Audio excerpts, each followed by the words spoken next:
오늘은 8월 첫째 주 우리 대한예수교장로회 통합 측이 정한 이단 경계주일입니다. 전혀 생각지 않고 지난주 말씀을 전했는데 결국 지난주 말씀은 가라지 이단 사이비에 대한 말씀과 이어지는 내용이라 여겨집니다. 오늘 특별히 요한 사도를 통해서 마지막 때 이단 사이비에 대하여 우리가 어떤 마음가짐과 자세를 가지고 살아야 할까? 오늘 좀 긴 내용의 말씀을 봉독해 올렸는데 여러분들도 1년에 한 번 정도는 이단에 대한 이야기를 잘 듣고 자신을 잘 삼가고 이단에서부터 지켜나갈 수 있는 그런 믿음의 사람들이 반드시 될 수 있어야 하겠다. 먼저 오늘 사도 요한을 통해서 들려주시는 하나님 말씀은 우리가 적그리스도를 어떻게 구별할 것인가 하는 문제입니다. 오늘 본문 22절의 말씀을 보면 이렇게 기록하죠. 거짓말하는 자가 누구냐? 예수께서 그리스도이심을 부인하는 자가 아니냐? 아버지와 아들을 부인하는 그가 적그리스도다라고 말씀을 합니다. 이 적그리스도, 어떤 사람이 적그리스도인가? 한마디로 거짓말하는 자가 적그리스도고, 예수께서 그리스도이심을 부인하는 그런 거짓말하는 사람이 바로 적그리스도, 이단 사입이다라고 말하고 있는 것을 봅니다.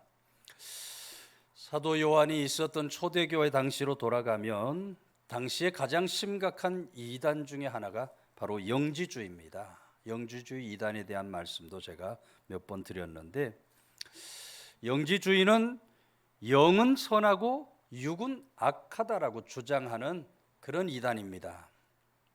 영이 선해요. 육은 언제나 악해요. 그래서 이 육적인 것을 빨리 죽여야 영의 세계, 거룩한 하나님의 나라에 이를 수 있다 해서 영지주의 이단에 빠진 사람들은 금욕 생활을 합니다. 금욕주의. 자기 재산을 다 팔아서 가난한 사람들 나눠주고 또는 교회에 갖다 바치고 그리고 굶어가면서 고행을 하면서 모든 세상의 쾌락을 다 저버리고 자기 몸을 자꾸 괴롭혀서 이 육체를 죽여야 영으로 하나님의 나라를 받을 수 있다 생각하는 그런 잘못된 이단이 바로 영지주의예요. 그런데 예수님을 저들이 바라볼 때 예수님은 정말 선한 영을, 거룩한 영을 가지고 계신 분이에요. 그러므로 그런 예수님께서 악한 육체를 입고 이 세상에 오셨을 리가 없다라는 것이 영지주의의 주장입니다. 그런 이상한 논리를 가지고 있다 보니까 예수님께서 육체로 이 세상에 오신 사실을 저들이 부인을 하는 겁니다. 그래서 그런 부분에 대해서 요한 사도가 요한 1서 4장 1절 이하에서 아주 분명하게 이렇게 말하고 있어요. 사랑하는 자들아, 영을 다 믿지 말고 오직 영들이 하나님께 속하였나 분별하라. 많은 거짓 선지자가 세상에 나왔습니다.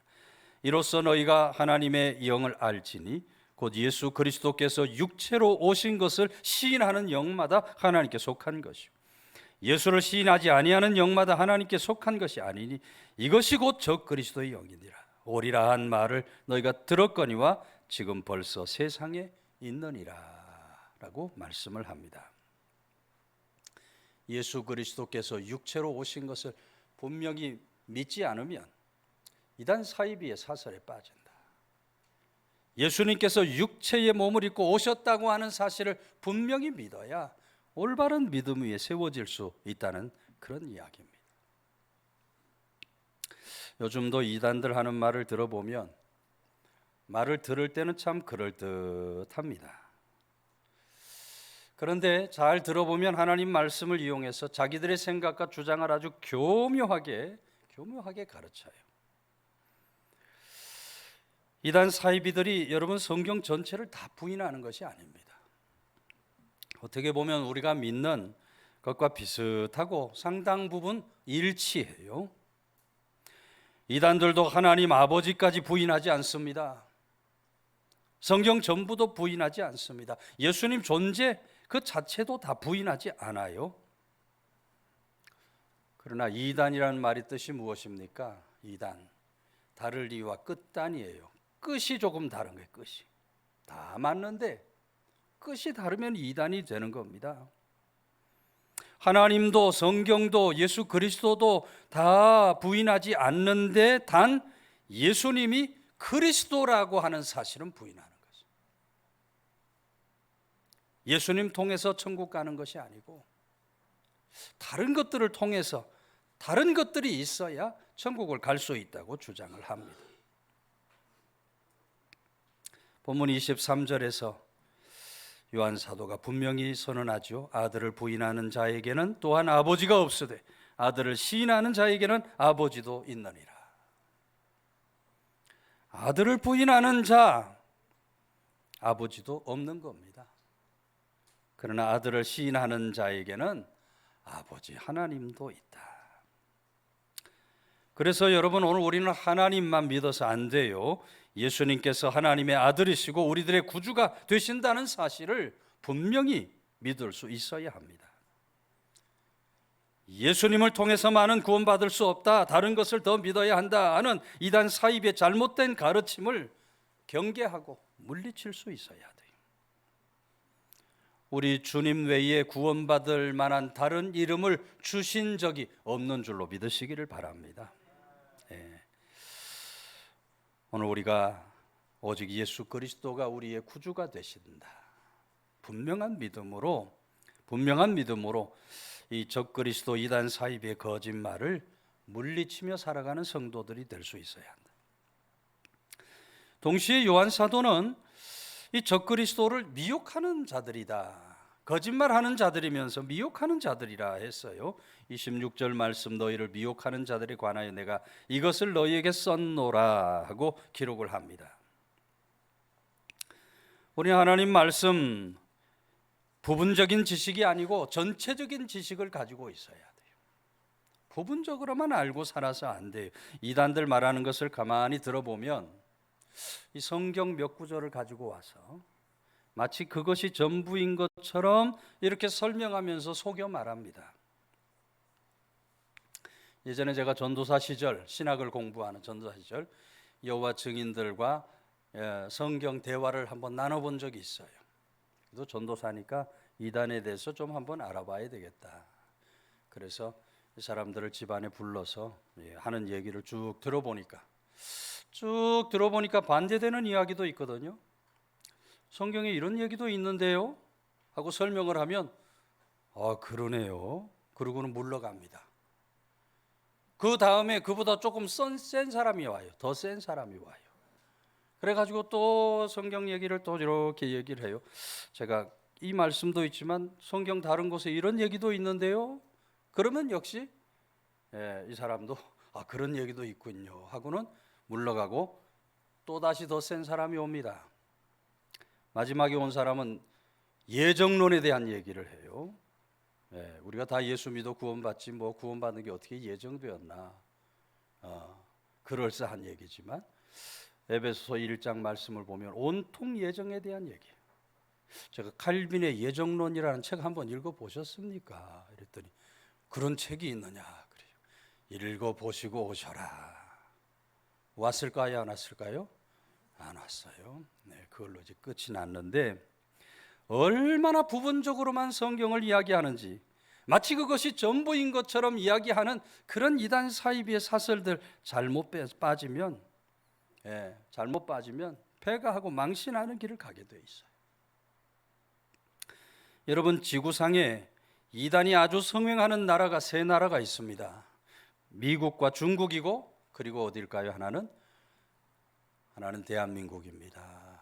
우리 한국이 이단이 성행해. 땅덩어리 면적으로 보면 한국에 가장 많은 이단이 몰려 있다고 할 수 있어요. 우리나라 이단 사이비 종교에 빠진 사람들이 얼마나 많은지 몰라요.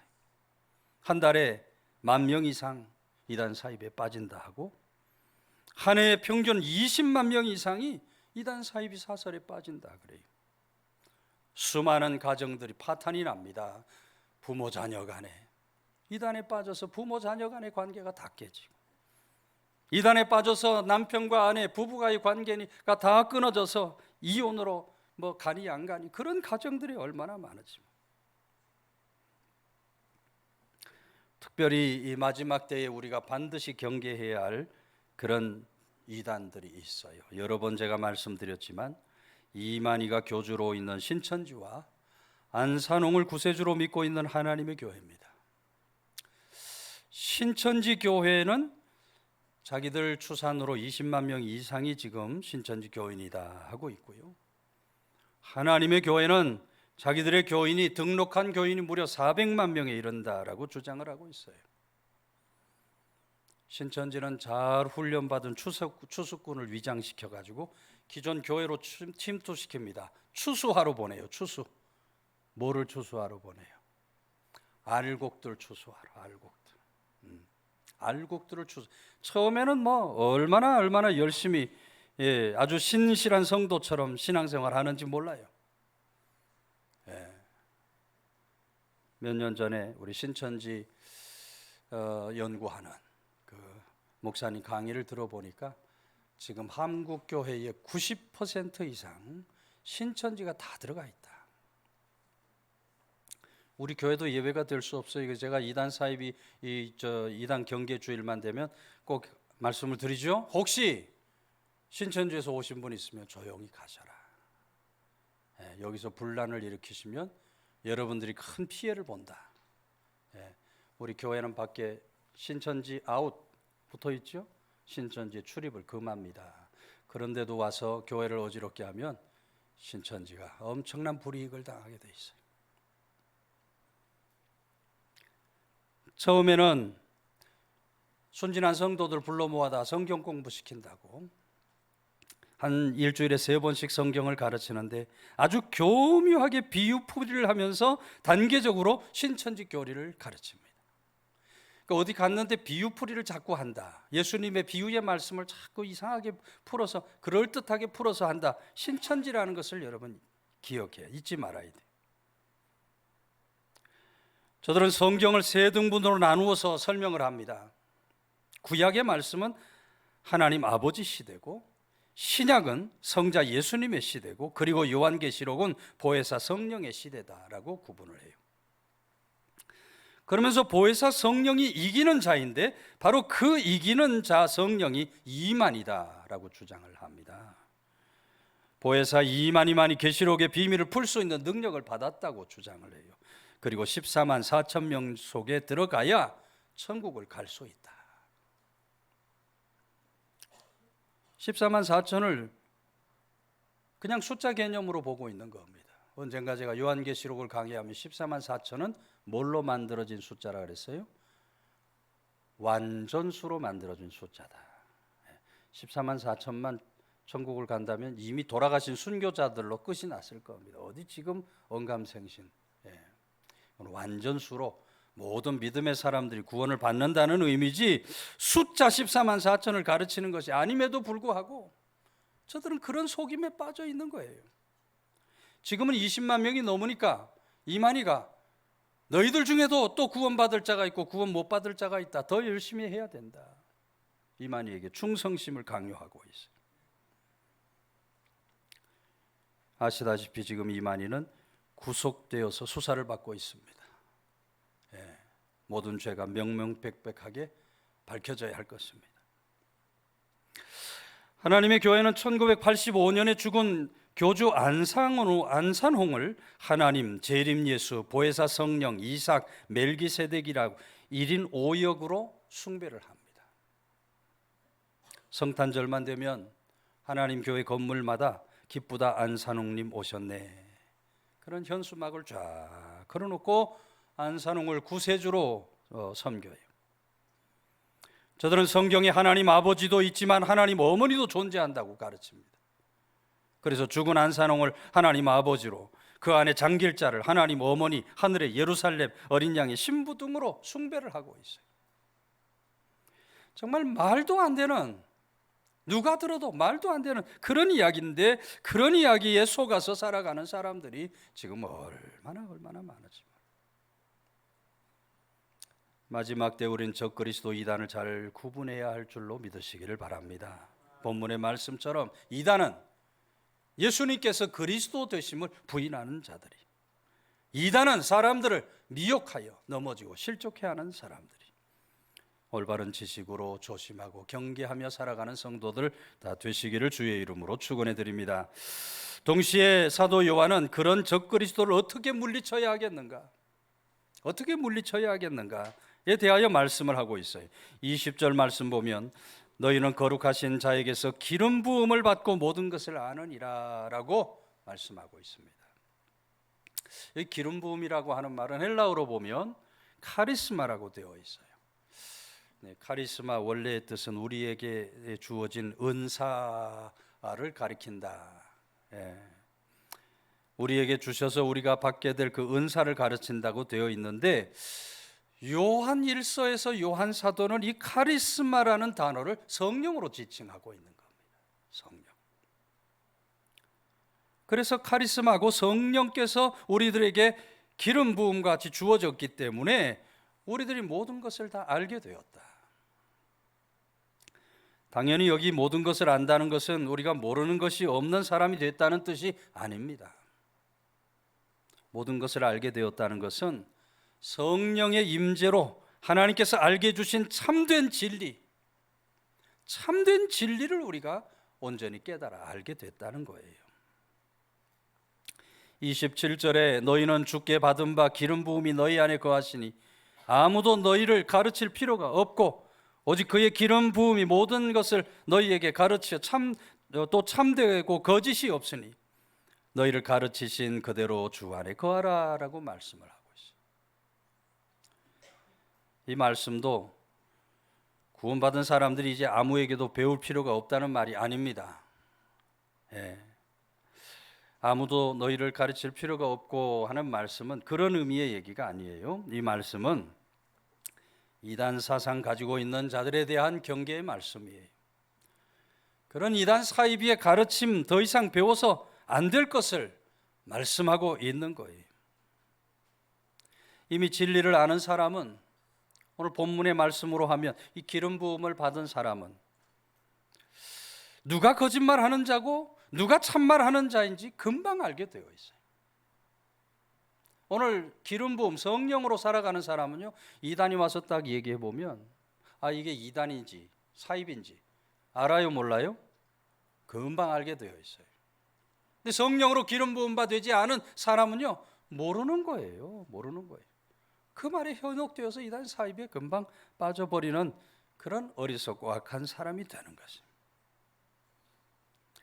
여러분, 사도들이 전한 복음의 핵심은 십자가에 못 박히신 예수께서 주와 그리스도가 되셨다는 거예요.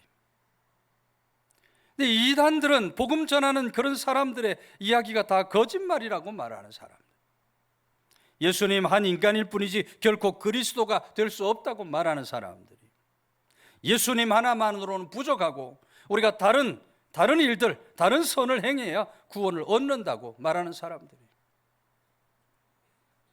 그래서 이단 사입에 빠지면 돈부터 갖다 바쳐야죠. 재산을 다 갖다 바쳐야 돼요. 아주 패가 망신하는 거예요. 이단 사입에 빠진 사람은요, 다 가지고 있는 재산을 바쳐야 돼요. 선을 행해야 천국을 가기 때문에, 14만 4천에 들기 때문에.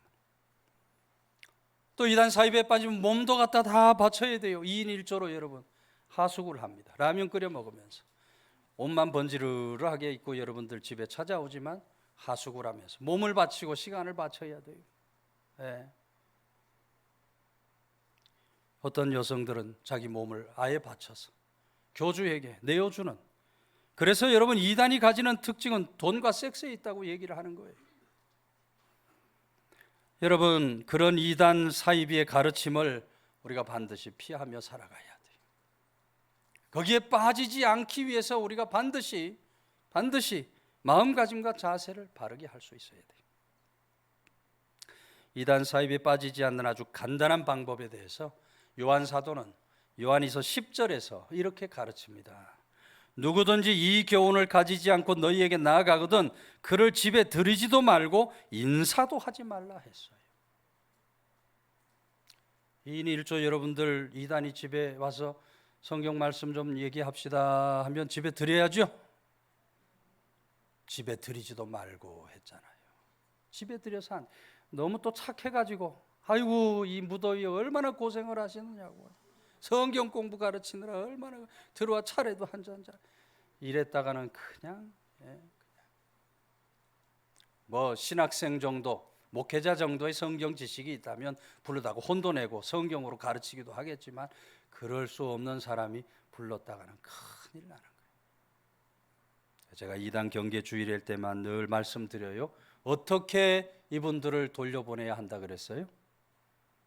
어떻게 돌려보내는 게 지혜로운 방법이다. 가르쳐 드렸는데 성경 공부 좀 합시다 하고 오면 뭐라 그러라 그랬어요?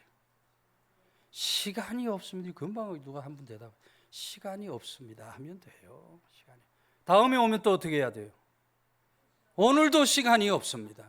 다음에 또 오면 어떻게 해요? 또 시간이 없네요. 시간이 없다고 물리쳐야 돼요. 이단 사이비를 정중하게 물리치지 않으면 이단 사이 빠지는 어리석은 악한 길로 들어설 수가 있게 된다. 24절 말씀, 너희가 처음부터 들은 것을 너희 안에 거하게 하라. 처음부터 들은 것이 너희 안에 거하면 너희가 아들과 아버지 안에 거하리라 그랬어요. 이단 사이비를 경계하려면 처음부터 들은 것, 그것이 우리 안에 거하게 해야 된다. 처음부터 들은 게 뭡니까 여러분? 복음이죠. 복음이에요. 우리들 미혹하는 이단들이 성행할 때 우리들이 처음부터 들은 그 복음의 소중함을 깨닫고 그 복음이 우리 안에 거하게 할 수 있어야 돼요. 말씀드린 대로 적그리스도는 그리스도, 예수께서 그리스도임을 부인하는 자들이기 때문에 그래요. 복음을 부인하는 자들이기 때문에 그래요. 처음부터 들은 복음의 내용에 대해서 오늘 25절에서 사도 요한은 그가 우리에게 약속하신 것은 이것이니 곧 영원한 생명이니라 그랬어요. 우리에게 주신 복음은 우리에게 영원한 생명을 주신다는 거예요. 요한복음 3장 16절, 하나님이 세상을 이처럼 사랑하사 독생자를 주셨으니 이는 그를 믿는 자마다 멸망치 않고 영생을 얻게 해요. 복음인 줄로 믿으시기를 바랍니다. 예수 그리스도를 믿는 자 멸망치 않고 영생을 얻게. 여러분, 이 처음부터 들은 그 복음 안에 우리가 거해야 된다는 거예요. 미혹하는 자들에 관하여 내가 너희에게 이것을 쓴 것이라 했어요. 믿고 있는 자들, 미혹하는 자들이 있기 때문에 이 복음을 붙들어야 된다. 여러분, 이단들이 가지는 공통점이 있습니다. 저들은 예수님이 행하신 일과 사역을 부인하는 자들입니다. 예수님 일과 사역을 부인. 통일교는 예수님께서 십자가에서 우리 죄를 다 씻어주셨다고 하는 사실을 부인합니다. 하나님이 구원을 이루려다가 그 뜻을 이루지 못한 채 십자가에서 그냥 죽고 말았다라고 주장을 해요. 그래서 문선명이가 예수님 못다 이룬 구원을 이루기 위해서 이 세상에 왔다고 주장을 해요. 여호와 증인들은 예수님께서 피조된 인간이지 하나님의 아들이 아니라고 주장을 합니다. 신성을 부인하고 믿으려고 하지 않아요. 신천지도 예수님께서 구원을 완성하신 분이 아니라고 주장을 합니다. 말세 보혜사 성령인 이기는 자가 와서 계시록의 비밀을 풀어줌으로 영생을 얻게 되는데 그렇게 하신 분이 누구라고요? 이만희가 된다고 주장을 하는 거예요. 그렇게 여러분, 이단의 공통점은 예수님의 신성을 부인하는 거예요. 이루신 구원의 그 사역을 부인해버려요. 예수님께서 다 이루지 못했기 때문에 이 시대에 온 구세주, 그를 믿어야 한다고 주장을 하고 있는 거예요. 그러므로 여러분, 성도는 처음 받았던 복음 안에서 흔들리지 말아야 할 줄로 믿으시기를 바랍니다. 처음 받은 복음 안에서 흔들리지 말아야 돼요. 뭐 더 좋은 성경 공부 있다고 자꾸 밖에 나가서 성경 공부하면 반드시 이단에 빠지는 거예요. 성도는 반드시 교회에서 가르치는 하나님 말씀, 교회에서 시행하는 그런 성경 공부에 힘쓰며 살아갈 수 있어야 돼요. 언제나 처음으로 돌아가서 복음의 기초를 든든히 세우는 일에 힘써야 돼요. 복음의 기초를 세워야 돼요. 그래서 우리 교회 양육반 교육이 있잖아요. 목사도 그 교육을 받으면서 기본기를 다졌어요. 우리 성도들도 많이 양육받는 교육을 통해서 믿음이 이런 거구나. 믿음의 기본기를 다졌어요. 우리가 이 복음의 기초를 든든히 세우는 일에 언제나 힘써야 돼요. 요즘은 운동만 잘해도 여러분 돈을 많이 벌어요. 높은 연봉을 받는 운동선수들, 우리나라에서는 몇십억도 받고 해외로 나가면 몇백억도 연봉을 받아요. 한 주에 4억씩 번다고 하니까 얼마나 많이 버는 거예요. 그렇게 높은 연봉을 받는 선수들이 매일같이 하는 일이 뭔지 압니까, 여러분? 기본기를 익히는 거예요. 기본기. 매일같이 달리고 뛰고 매일같이 던지고 차면서 그렇게 하루에 2시간 이상씩 반복적인 그런 훈련을 하는 것입니다. 기본기가 중요하다는 거예요. 28절 말씀에 자녀들아 이제 그의 안에 거하라. 이는 주께서 나타나신 바 되면 그가 강림하실 때 우리로 담대함으로도 그 앞에서 부끄럽지 않게 하려 하심이라. 우리 주님 강림하실 때에 우리가 부끄럽지 않게 주님 앞에 설 수 있는 것은 오직 예수 그리스도 우리 주님 때문에 우리가 부끄럽지 않게 그 앞에 담대하게 서게 될 줄로 믿으시기를 바랍니다. 그러므로 오늘 우리가 처음 받은 복음을 붙잡고 복음 안에서 흔들리지 않는 그런 올바른 삶을 살아갈 수 있어야 돼요. 오늘은 참으로 이단 사이비의 사설들이 횡행하는 세상을 우리가 살아가고 있습니다. 얼마나 이단 사이비가 횡행하는지 정치하는 사람들도 이단 사이비에 빠지고 대통령 중에 어떤 분들도 이단 사이비에 빠지고 우리나라만 그런 것이 아니라 외국에 있는 정치 지도자, 경제 지도자들도 이단 사이비에 빠져서 흔들흔들해요. 오늘 주시는 말씀을 우리가 다시 한번 마음에 새기고 살아갈 때에 적그리스도의 유혹이 많은 세상, 우리 처음부터 들은 복음을 끝까지 잘 붙들고 복음의 기초에서 흔들리지 않는 그런 올바른 믿음 세상을 살게 되시기를 주의 이름으로 축원해 드립니다.